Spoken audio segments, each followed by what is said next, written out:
Ladies and gentlemen, good morning.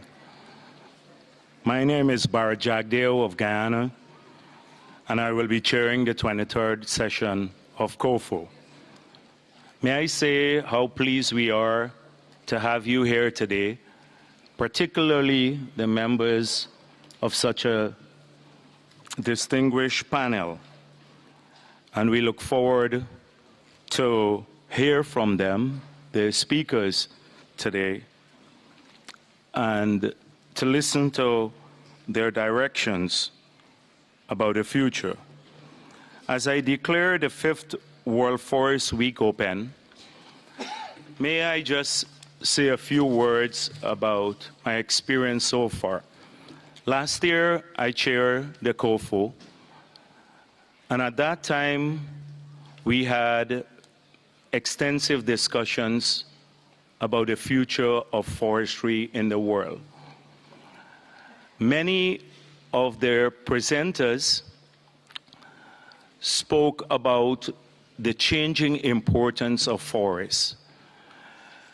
But at that time, something did not exist that exists today in a very formal fashion.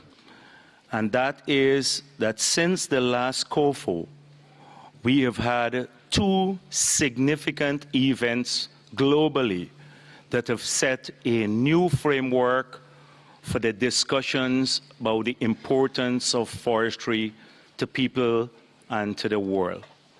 And I'm referring to the reflection, the prominent reflection of forestry in the Sustainable Development Goals, and I'm reflecting to the enormous amounts of pledges that have made through nationally determined contributions by countries relating to the forestry sector as part of the Paris Agreement.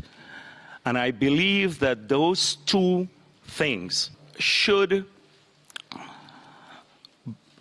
nudge us out of the timid exploration, particularly at COFO, that we have had surrounding forests and climate change and forests and development.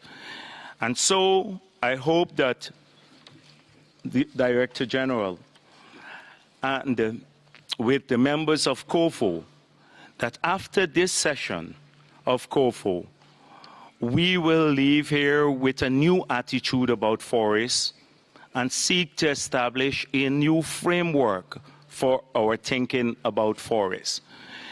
Too often, many organizations globally have used an old framework for analyzing forests.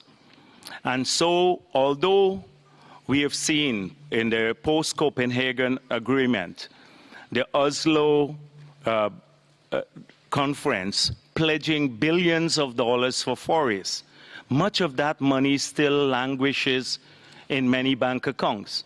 And there's been a major problem of intermediation of these funds to the countries that badly need them. And the question has largely been because we've been unable to have consensus mechanisms develop that will quickly intermediate these funds. We have chosen traditional mechanisms, and the traditional ones, the loans and the grants framework of the World Bank and the other institutions, cannot deliver climate funds in the forestry sector at scale. If you look at the experience of the readiness program, this will clearly demonstrate this. So FAO, it's probably the most important, COFO is the most important organization on forestry in the world. And it has to step up to that new role. It can't say that, the traditional role that we're just concerned about sustainability. Forest is much more. And I'm so pleased that today we have some of the speakers here from the IPCC, from Norway, from many of the other countries, and on the agenda, these are prominent issues, climate change, etc., so that we can move the discussions about forests in that direction. The Director General, I gather, has to leave a bit early. So may I now give him the floor.